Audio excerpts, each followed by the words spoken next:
Hello and welcome. I am Excellent and this is my podcast. Today I have with me two guests. Today we have Steve, otherwise known as Mad Mirror Cat, with us. Hello, Steve. Hello, everybody. And we have Rob. Hello, Rob. Hello. And Rob, before we get started, I would like to say this. If you are not already subscribed, please do that. If you would, please smash that like button. It really helps my channel. If you would like to be notified of my content when it goes live, go ahead and click that bell and choose your option. Today we're going to be talking about serial killers and their victims. And the reason we have Steve on is because Steve is a former police officer. So Rob is going to grill him. Aren't you, Rob? That sounds You're like You're going to make him sweat, aren't you, Rob? Maybe not grill him. That's probably the wrong word, Tracy. Oh, well. But I have got some questions. Okay, you just grill me. Okay. Grilled cheese. I like cheese. Grilled, but there you go. Okay, so you want to start? Yep. Saying something? Okay. Okay. Steve. Yeah. How are you, mate? Very well, thank you, Rob. Good. Right. As a not an ex-serving police officer, I have a perception, like probably most people do, of what happens when, say, a child goes missing, and we see it on the news, and we see, and obviously we see it on drama programs or drama on the TV. Yeah. If a child goes missing, say a 15-year-old boy, 15-year-old boy goes missing, what happens as far as the police are concerned when the parents come and report the child missing? Well, first of all, obviously the most important thing is speed, because obviously the longer that you leave inquiries and the search for the missing child, they could go anywhere, they could be taken anywhere, it could be any distance away from the home.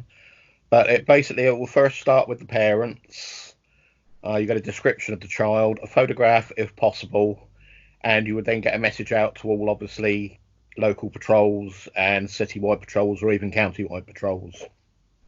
That would be your first bet. That would be your first starting sort of point. Do you always look at the immediate family first? I would say yes. The ones that I have actually been involved in, the family, it's like obviously if a husband or a wife goes missing, you always technically look at the spouse first, because they're the number one person of interest. But with a child, would you look at, not necessarily, obviously you're going to be looking at the people that live in the local area to that child, but as far as suspects are concerned, do you look like sort of we're told with the media and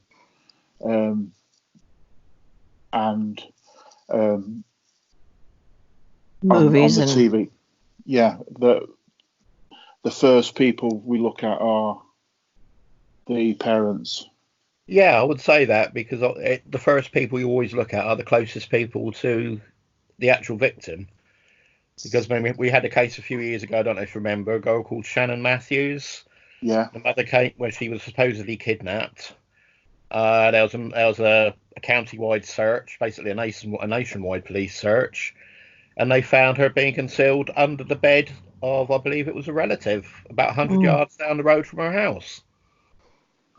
So that is one of the reasons why the family are very closely looked at the beginning of an inquiry. Was she okay? Oh, she was fine. Yeah, oh, she was okay. Yeah. But the mother came out and she was wailing and moaning and find Shannon and this, that, and the other. And it turned out her, and I believe it was her boyfriend, were actually involved in the deception. Oh my goodness. When you're obviously a police officer working a case like that, it hurts, because you think, what what you could have been doing, even to benefit other people, and you're wasting your time on somebody that's just being bloody minded and doing this either as a joke or for financial gain. That's terrible. Hmm. That's crazy. Because the three sort of cases that I wanted to look at today, I don't like saying infamous, I should say. The Solon, Holly and Jessica, and Ian Huntley. Do you think? Obviously, I don't know if you were anything to do with Rob, Yeah, sorry. can I stop you for 1 second? Yeah, before you go on with this case, can you explain to people who are listening who might not be familiar with this case? Yeah. Who that Sorry. is? Yeah. Okay. There were in August 2002, two little girls, Holly and Jessica. Was it Chapman, Steve? I believe yes. Yeah. They were best friends, and went to a barbecue, and they wanted to go to the shop to get some sweets, and they lived in Soham. Have I said that right? Soham. You have, yes. And on the route that they took was by the school, if I'm not mistaken, and basically they went missing, and they were missing for quite a long time, and it ended up that the school caretaker, a gentleman called Ian Huntley, basically he had murdered the two little girls, and he had hidden the bodies. And the reason, I know this is going to sound really daft, Steve, it really touched, anything like this really touches me, but it really, really rang a bell with a lot of people, a lot of Manchester United fans. Yeah. Because because these two little girls were really, really huge Manchester United fans, and all the papers every day had a picture on the front page, didn't it, of these two little girls wearing these David Beckham Manchester United shirts. Yeah, the red shirts. Remember that? Yeah, very well. And do you think, Steve, that the police sort of had a clue, really, that he was involved, and they let him they maybe gave him enough rope sort of to hang himself? Because I know I've read a little bit about it, and he tried to get in with the search parties and get in with the trying to find the girls and trying to be helpful. But do you think that the police sort of maybe had an inkling about him? My personal view, I think he actually took them in. I think they believed what he said. The only actual guy that queried this apparently was a journalist who wasn't happy. He'd spoken to Ian Huntley a few times, and this journalist, he wasn't happy with what he heard. He obviously went to the police and sort of said, what's happening? I don't believe this guy is basically telling what he should be telling. And the police looked into it deeper, and then they found out that this guy was spinning all sorts of lies. That's crazy. That's crazy, because he even went on telly, didn't he? They interviewed him on TV.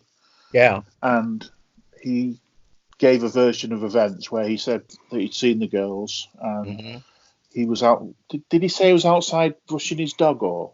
He was outside doing something, yeah, and he said he thought the two girls walking down a cutway, I believe. Yeah. Crazy. Can I ask a question? I've heard, and so I'm going to ask you if it's true. Is it true that sometimes somebody who is the murderer will try to involve themselves in some way? Yes, very much so. That is why a lot of the murder victims will be up over here when they have their funerals. The police will actually go to the funeral, and there will probably be a discreet video camera around somewhere, and they will actually film the congregation and the mourners, because it has been known that killers do like to attend their victims' funerals. Yeah, and I think in some cases in the United States that in serial killings that the killers have actually gone out and joined the hunting parties. That's correct. Yes, yeah. That was the same with Ian Huntley. Apparently, he went out with the police. He was trying to ingratiate himself in with the officers, saying, "Yes, I'll offer to help. You can use my house as like a tea stop or a rest stop." Yeah, he was really sort of ingratiating himself into the inquiry, and thank goodness his journalist picked it up. Yeah. Wow. Scary. Very scary. Yeah, it is. It would be particularly scary as a parent to think that you have a funeral and the person is likely to be there, or if there's a roped off area, to be in there somewhere, or helping to find your missing child that has been kidnapped and murdered, and they're there with you. Exactly. If the parents find that out, that must be heartbreaking. Yeah, I can't even imagine.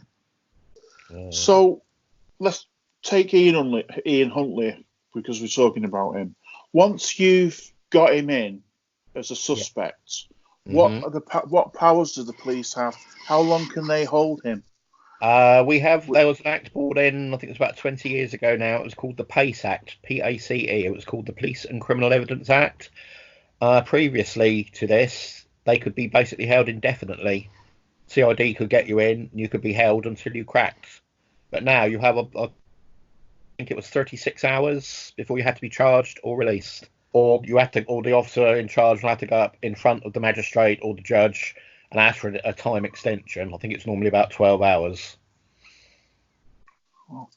It's not long, that, is it, really? It's not long at all, really. When you think you've got to run around and try and collate evidence, locate witnesses, yeah, it's scary. It really is. You don't hardly get anything on. You're fighting the clock all the time. You're racing the clock. That's crazy. Can I ask you about another infamous case in the UK? This guy was just beyond belief. Fred West and his wife. That was a strange one, wasn't it? For people that don't know, Fred West and his wife, she was called Rosemary, between 1967 and 1987 in Gloucestershire, he was a builder. They charged him with 12 murders between those two dates, and they think there could be more than 12 victims, don't they? Yes, they definitely do. That have been concealed elsewhere rather than 25 Cromwell Street, and they've just never found them yet. Is this the Moore murders? No, this is another. Okay. This is because that was a couple too, right? Yeah. Okay. Yeah. He committed suicide, didn't he? Yeah, he hung himself. He took the coward's way out in prison. Because his wife was implicated as well, wasn't she? Yeah, she's still inside serving, I believe, a whole life sentence now. Oh no, that's good. In other words, she'll never come out. But apparently, a lot of the inmates, they treat her with reverence. They sort of worship her, the ground she walks on. Why, I do not know. But so, what kind of murders were these? I mean, who were they? Were they kidnapping? No, they were. Well, some of them. Some of them were. Mm-hmm. But a lot of them. Well, a couple of them were supposedly his own children. Yes, right. What? They were. A couple of them were his own children. There was incest going on, wasn't there, Steve? There was. Yeah, there was.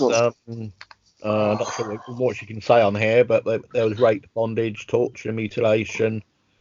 Most of the victims were dismembered, and they were normally buried in the cellar or garden of their house in Cromwell Street. Rose is known to have murdered Fred's own stepdaughter, Charmaine. Yeah. And I think at least at the moment, it's at least 12 people that have been murdered, maybe more. Is that house still there? No, they knocked it down. Good. But I remember watching a documentary about Fred West, and he took the police out, didn't he, Steve, to various locations. That's right. Yeah. Basically for a day out, weren't it? It was. It was a glorified day out. If you let me out, I'll take you to where I buried the victim, and it just never materialised. Yeah, and then Tracy would say, I can't remember now exactly where it was, and he'd have the police digging in different locations, not finding anything. And he'd be laughing at them. Yeah, basically. I just looked, I keep notes. I write notes every once in a while to remember this because maybe do a story about it. I was just looking through my notes and found that in my notes is listed Fred and Rosemary West. How spooky. So I'm glad that we're talking about it. Because I didn't really know very much about this case.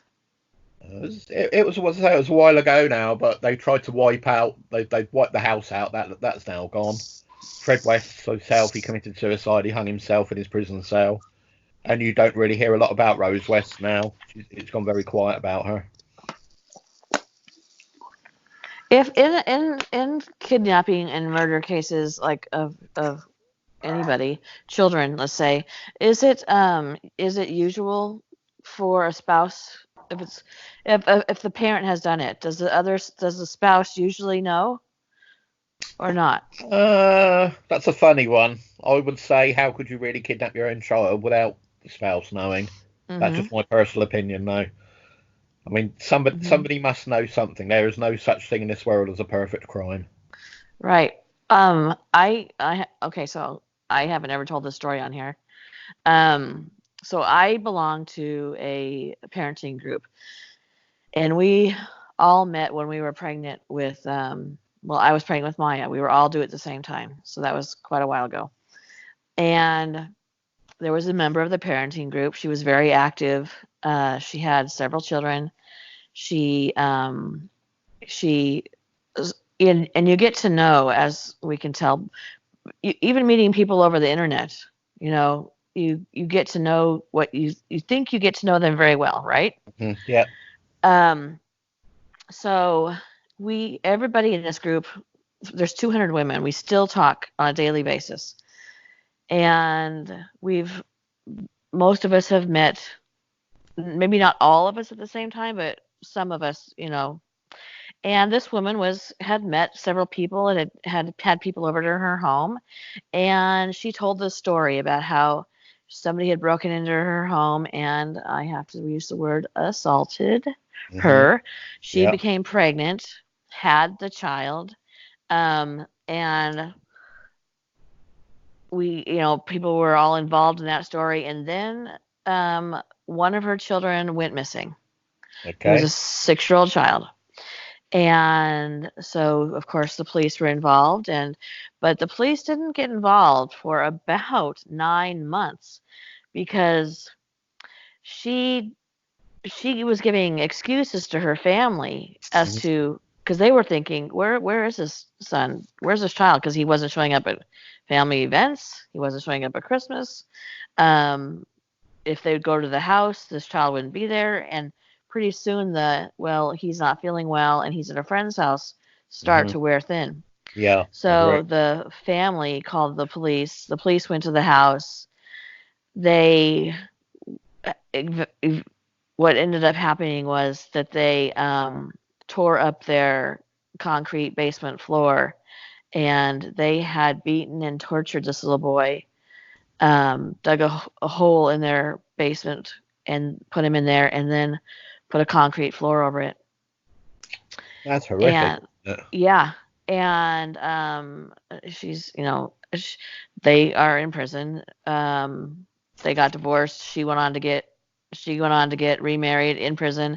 She said she did it because her husband threatened her and was beating her, that the person who had assaulted her and gotten her pregnant was actually one of her sons. It was so crazy. This was such, and you think, we've been in this person's home, met them, went through, all the stuff you think you know somebody. Yeah. And I wonder when that happens to people who they're I wonder if their family members or their neighbors think, what on earth did I miss? Yes, they must have felt guilty. Yeah, This yeah, I would poor think kid. so. Yeah, but it's just, was that child? I don't know if you know this. Was this child that was the result of this attack? Was he treated differently to any of the other family members? Do you know, or was he accepted by the family? Well, yes, he was accepted by the family. The reason he got in trouble, and well, in trouble, was because he had wet the bed. He was a child who had continually wet the bed, Hmm. and and as it turns out, and I didn't realize at the time, can be a hot button For some people, for yeah, definitely. yeah, yeah. So I mean, it it went obviously to an extreme, but Mm. that's all he did. He wet the bed. I mean, it's very similar in a way to this. I'm not sure, you probably are aware of it. It's a case in Philadelphia, the boy in the box. Oh, right.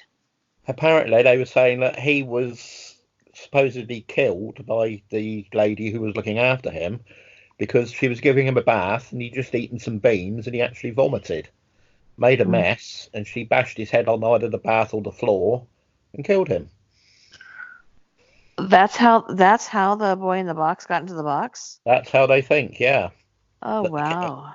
they're not sure the mother, the father, they think the mother or the so-called caregiver was bathing him and he had an accident, he vomited, and that was, as you say, a trigger, like wetting the bed. Bang! It just hit Mm-hmm. something. Whack! They snapped and killed the boy. Oh my goodness. Well, the woman that I'm talking about, her name is Rebecca Boss. Although she's remarried, changed her last name. But yeah, that's something. I can't even grasp becoming so enraged over something like throwing up in a bathtub and he ends up in a box. Oh my Yeah, God. exactly. It's like that. I mean, as you know, I have two small dogs. Sometimes they have an accident, but I don't Hmm. get a stick and beaten to death because of it. I tell them off, yeah. But Right. that's not the trigger to go out, get a hammer or an axe and beat them to death, is it? Right. I think this is deeply ingrained in some people's minds. It just bang, they snap. But Mm. then Yeah. it goes to court and they put the insanity plea in and poor so and so, she snapped. And to Hmm. me that just doesn't cut it. Right. And in the case I was telling you about, when she said that she blamed her husband Mm. because he, threatened that if she didn't participate, he would kill her too. They found that that wasn't true. But all she That had to do it was go to the police, wasn't it? That's right. Yeah. And the fact that she never told anybody, never did go to the police at any point, even afterwards, and said, "Listen, this is something that happened. He made me take part in it." She Yeah. just kept it quiet. So, To me that is just as guilty, I'm afraid. yeah. Mm. Yeah, the poor child never had a chance, did they? At the end of the day. No. No. I mean, the question that I'd like to ask, and I mean, lots of people listening are going to want to know this, Steve. How do you, if you're dealing with someone who has committed a crime against a child, say, Hmm. and they're in custody, Yeah. how do you not just wring the neck, to put it politely? It is very difficult, Rob. It is very, very difficult. I mean, a lot of the guys were parents themselves, and when you go to an incident of a so-called domestic dispute, you open the door and you see a child there with an imprint of a training shoe on its head, where Mm. somebody's hit this child across the forehead with a training shoe, and you can see the sole on the print of the sole on the face. You've just got to walk away, because if you don't, you'll end up strangling them or killing them and getting them into more trouble, and get yourself into more trouble. Mhm. It's a very, very difficult thing to have to do. The world is a crazy place. Yeah, and you normally find you deal with it when you go home. You either tell, if you don't talk to your family, you go mad. And Right. if you keep it bottled up, that's the worst thing you can actually do. Yeah. Yeah, either seek Mhm. counselling or help, or just talk to somebody. Yeah. Yeah, that's a good point, because I think that a lot of people would wonder that too. Like, do you go home after you've seen a tough case and talk to your family, or do you feel like it's a burden to them? And It's a very fine line, Tracy. Some people would say go down the pub, get absolutely blotto, but trouble is the following morning when you wake up, the problem's still there, isn't it? yeah, I found the best thing. I mean, personal experience of mine again. I'd been in a job about a month, and we were called to a woman screaming. When we got there, she was holding a baby. She was age 17. The baby was 7 days old, and the baby had stopped breathing. And it was my job, basically, to try and resuscitate this child. I got him back once, but the second time, not so lucky. And that stuck with me for the rest of my life. That was nearly 30 years ago. And if I see a program on TV with a baby in distress or anything, I just cannot watch it. I have to go out the room. And luckily, I had two very good parents who listened to me when I told them about it, and they understood and helped me get through it. But it's not easy. You do see some sights, and if you don't talk about it, you'll go nuts. Yeah. Well, that would be a problem for me, Rob. Yeah. I would be talking. Yeah. People don't think about the policemen and the police who have to deal with these situations and go home and try and have some semblance of a normal life. Exactly. I mean, a lot of the guys have got families and kids of their own. Yeah. Right. I think that's a good point, Rob. I think that when we hear these stories, these horrific stories in the news, of children, found and murdered, and whatever's been done to them, I don't think we stop and think, gosh, imagine the police officers that actually found that child. Imagine how hard that must be to go home to their own family. Oh, it does give you nightmares, believe you me. Does it? Oh, yes. Oh, yeah. You as a police officer get to see some of the worst in humanity. Oh, yeah, we see the good side of life, but we also see the worst side of life. I don't know if you're aware, I quite heavily involved with the Jane Doe network on the internet, the Doe network and everything like that. Oh. And I don't know if you'd heard of a girl called the Racine County Jane Doe. Have you heard of her? Yes. Recently identified as Peggy Louise Johnson.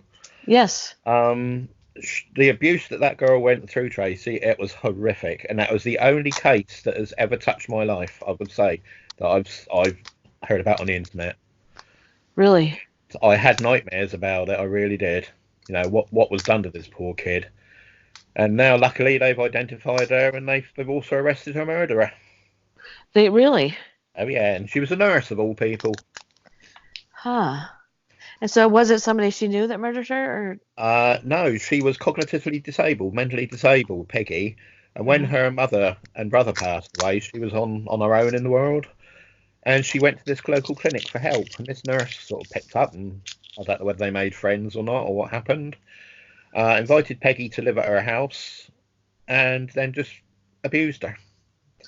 She had 25% burns on her body. Both her legs had been broken, her shins had been broken, her hands, her wrists, her fingers. She had a cauliflower ear. Oh my gosh. And you think a nurse did this. Wow. Yeah. Well, I'm not ashamed to say, when they said they found her, who she was, I actually cried with happiness to say that they found her and they've identified her. But I mean, this is the sort of thing that these policemen have to take home, the police officers take home with them. And I understand the suicide rate in your country is quite high with police officers, isn't it? Yes. I think it's one of the top 3 professions for suicide. Mm. Is that right? Yes. Yeah. I didn't realise that. It's easy to reach for a gun, isn't it? Bang. Right. All your problems are gone. Wow. Yeah. As you say, people don't think of the people that have to deal with the situation that you're reading, writing, or watching about. Yeah, the stories we hear about police officers tend to be the bad ones. Yeah. Yeah, the bad Yeah. apples get the attention, Hmm. where the people who do their job and deal with this kind of thing and or have to show up at a family's house to tell them that their child has been in a car accident. Mm. Those people don't get the attention in the news that they deserve. That was a horrific job. I actually hated that job. To deliver a so-called death message. Somebody's actually tried to hit me before. Somebody's tried to strangle me before. When you give them the Mm. news, they couldn't help it. It was just the way that they reacted, and Yeah, you learn to live with it. But it yeah, does. because you're the messenger. Yeah, exactly. Mm. Boy. Yeah, it's One, not an easy job to do. Put it that way. well, thank you, Steve, for your service when you were in the police. You're more than welcome, my friend. Thank you for know, yours when you were in the army. What I want to talk about. Sorry, Chase, go on. I'm sorry, I was going to say, do you want to talk about the more? Yeah, I was going to ask you about this was just before I was born, actually. It's July 1963 to 1965. The Moors murderers. Right. Myra Hindley and Ian Brady. Yeah. I was told about this by my mum and dad told me about this, and I believe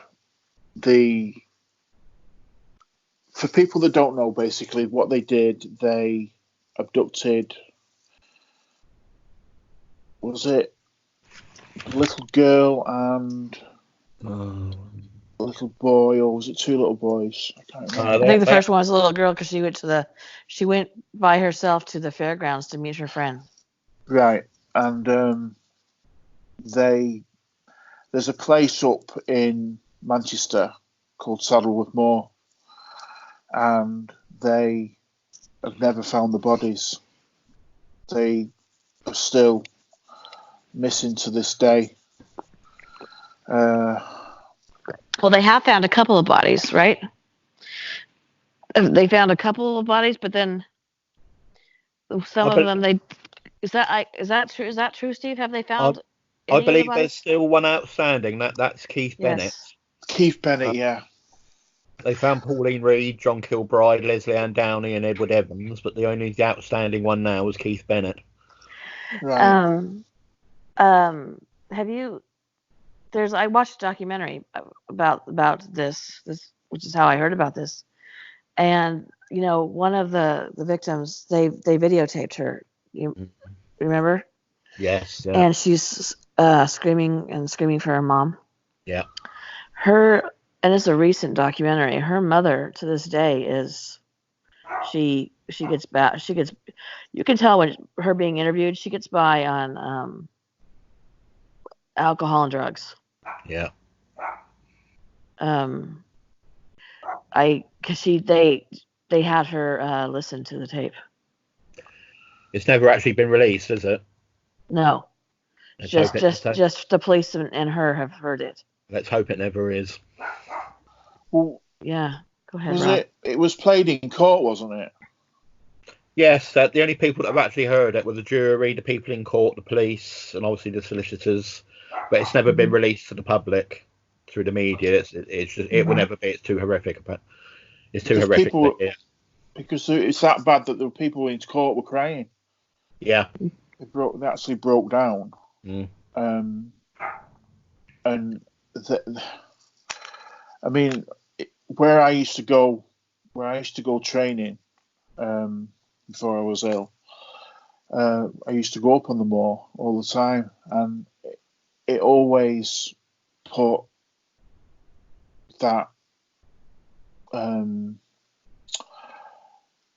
you sort of grow up when you grow up sort of in that area.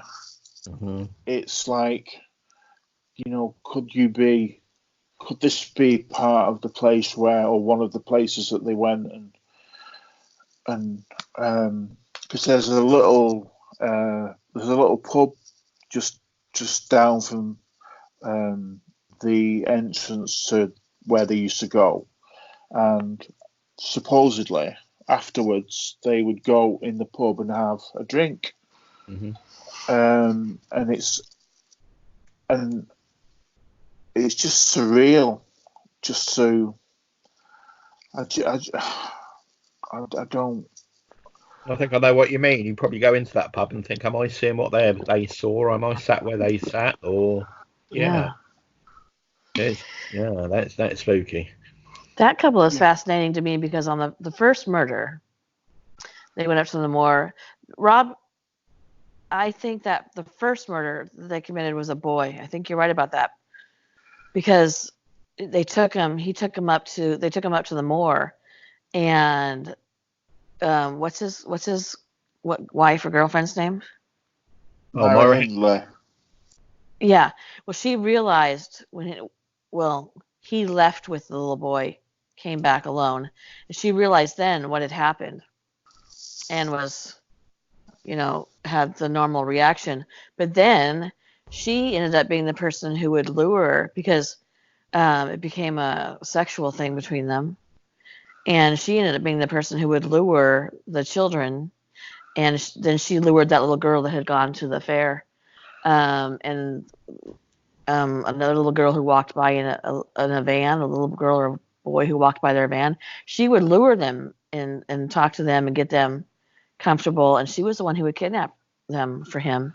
Mm-hmm. And I just think, okay, I understand one really crazy, effed up person, but how does that person talk somebody else into committing crimes that are so horrific?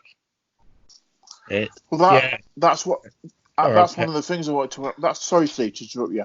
That's one of the things I wanted to ask Steve. I wanted to ask you a question that you probably can't answer, and that nobody can answer. How do two people like that? Me and Tracy talked about this off, not on the podcast, just talked about it. How can that happen? That two people he was Scottish, she was from Manchester. Yeah, can meet up, and I think Rob, it just comes down to basically fate. That's all you can really call it, isn't it? Mm-hmm. I mean, they weren't arranged. So, well, yeah, mm-hmm. Fate. I would put it down as fate. I can hardly meet people I actually get along with, let alone convince somebody to kill people for me. I just can't. If they had never met, I think he would have been a murderer, clearly. But if they'd never met, would she have just led a normal life with this darkness about her? Or probably, maybe not even. She probably wouldn't have had the knowledge or the courage to go through with it on her own. But once she was with Brady, maybe he gave her the courage that she needed. Yeah. Wow.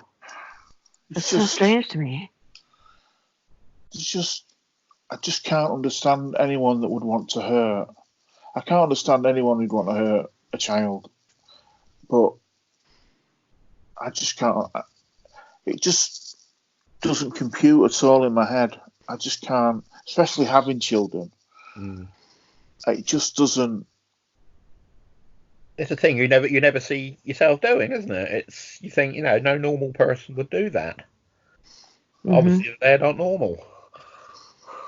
Right. So if they're not normal, do you consider them to be mentally ill? I would say yes. The trouble is you can't arrest, detain, and question somebody just for being mentally ill. They've got to commit an offence before you can act. Right. So as people who are mentally ill, and I mean, because I just think, what on earth? What kind of mental illness causes? Like this particular case, especially somebody that becomes aroused by this situation. What on earth kind of a mental illness causes that? I wish I could answer your question, Tracy. I'd love to know myself. And is that insanity then? Is that insanity? Should he then be put in a mental hospital, or should he go ahead and be put in jail. No, he should have hung. Well, I totally agree with that. Yeah, I agree with that as well. But there's a question. This is something that me and Tracy have talked about a lot, and I'm going to ask you, Steve, now. Mm-hmm. Nature versus nurture. Mm-hmm. Right. Which do you think are some people just born bad? Do you think people, or is it because of their upbringing? Is it because of their circumstances, or are some people just born and this? I mean, I think some people are just born evil. Mm-hmm. Do you think that? Because you hear of people that have really horrendous upbringings and really bad childhoods. They turn out to be some of the best people on the planet. Mm-hmm. You know, it's not what you did in your past. It's what you do in your future, isn't it? See, that's how I think too. Yeah. I mean, I think oh, well, I don't know what that was. I think that there are people who become mentally ill because of their abuse, Mm-hmm. and it starts them down a path.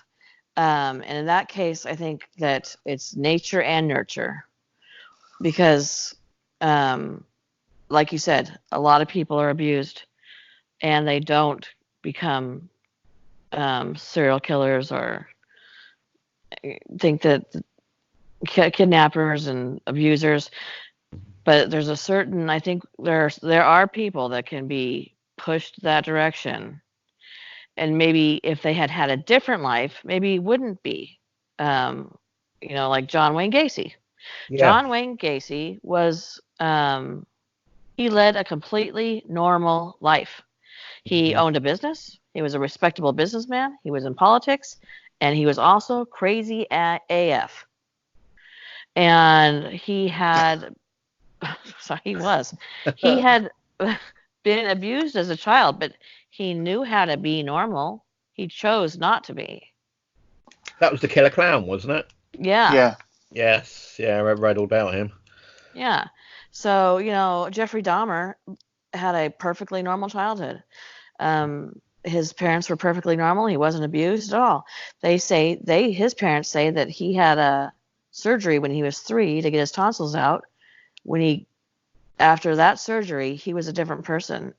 He was a happy-go-lucky child, and after that surgery, he was a completely different person, and started murdering, killing animals and whatnot by the time he was 8. Trace, as far as Dahmer's concerned, I've just been watching on Amazon Prime a documentary about him, and his interview. He was interviewed, and at the beginning of the interview, he says, "Please do not blame my parents. It was me. I had a good childhood. It was me. It wasn't my mum and dad. It was me." But do you know, when we're talking about nature versus nurture, you said that it could be a bit of both.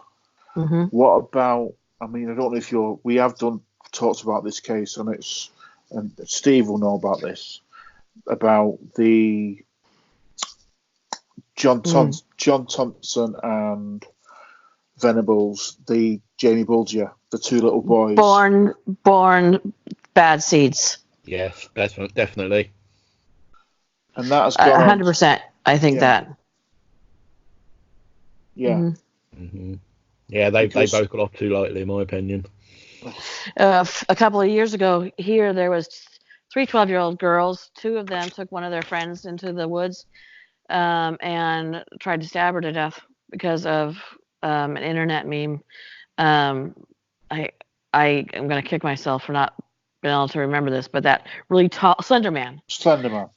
Yeah, and they left her there to die, and they went on with their lives like nothing had happened. She was able to crawl to the side of a trail, and a jogger found her, and she lived. And those 12-year-old girls were being tried as adults, and those are bad seeds. Yeah, totally agree with you. I think that I don't, because we can't paint anything with a broad brush. So I think you have bad seeds. I think you have some nature and nurture together. And then I think you do have some people who were abused and then uh, go on to, well, like John Wayne Gacy, for instance, the abuse he suffered as a boy, he would do that to the boys he killed. Hmm. And so I think that his mental illness caused him to think he wanted to be as powerful as he felt the person was over him that had done that abuse. And I mean, it's still a choice. He didn't. That was still a choice. But Exactly. but I do think that his it was a combination for somebody like him. And so, but bad seeds, I think you can tell a bad seed. This is probably not a popular opinion, but I think you can tell some bad seed children at a pretty early age when they're, you know, 7, 8 years old and they harm animals, let's say, um, you know, or their siblings, you know, Yeah. vicious things to their siblings. I think that that would be a very difficult situation to be in as a parent. It's the same as my late dad always told me. It takes all sorts to make a world, doesn't it? Unfortunately. Unfortunately, it does. Yeah. Yeah. But there's one thing I do Yeah. like about your penal system out there, Tracy. If they give them 20 years to life, they get 20 years to life. They don't come out after 8 or 10 years. Yes. That's one Right. good thing I do like about your penal system. Well, then you would like my state because if you they put them to death every day here. Boom, boom, boom, boom. If you kill somebody, you forfeit your own life. That's my opinion Yeah. on that. Yeah. Well, you know, I think there are some cases that are so extreme that I don't even that waiting for years on 20 years on death row is ridiculous. It's on my opinion. I think I don't understand why we spend all that money. Exactly, we're paying for it all, aren't we? Or you guys are paying for it all. Yeah. Yeah. Mm. And I think that it's I'm really gonna get myself. This is never gonna be monetized. I don't know why we stop at murder. I don't understand why people who assault children in that kind of a way. Why don't we just good riddance to you too? There's no way you can be a contributing member of society, in my opinion. Exactly. Or just lock them up and throw away the key. Yeah. Yeah. A nice little building somewhere miles out in the desert. Chuck them in. Give them the facilities to swim for themselves and just forget them. I think you think about this, Steve. I do. I'm an old-fashioned hang 'em and flog 'em one. I'm afraid. You Put know, him in the town square. I don't like to see the victim come off worse than the perpetrator. Yes. Yes, I agree. You know, some people that are mugged or they're robbed, they never go out of their house again, especially like the elderly. Hmm. 6 months later, Joe Public or Joe Smokey's out there basically doing what he was doing before. He served his Hmm. 6 months and he's rehabilitated as far as they're concerned. Hmm. And I don't see it that way, I'm afraid.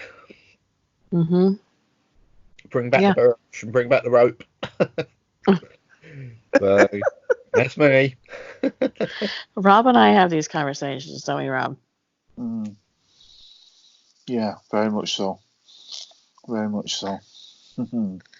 So, is there anything else you'd like to ask Rob? No, that's about it, I think. I'd like to thank Steve very much for answering a lot of questions that I've always wanted to ask. But it's really, really difficult to ask these kind of questions when you're in the back of a police van handcuffed.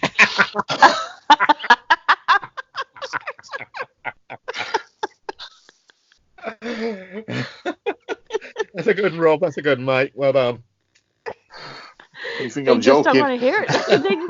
They just don't want to hear it from you, then, do they, Rob? It's very, very, you I know. could tell you a few stories about the backs of police vans, but that's for another time. So good, Rob. Mm. I am so glad that you agreed to do this, Steve. Thank you so much. I have thoroughly enjoyed it, both of you. Thank you for having me. Not a problem, mate. Well, I appreciate it very much. And thank you, Rob, for being here. Not a problem. I think we've talked a lot today, Rob. Yep, we have. All right. Well, Rob, would you like to say anything about smashing anything? Yeah, don't forget to smash that like button because it helps immensely. And if you're not subscribed, then why? Mm-hmm. So there you go. Ring that bell. Ring that bell. And again, thank you, Steve. No problem. Glad to be here. Cheers, mate. Right. Cheers, mate. Goodbye. Bye. Bye. Bye.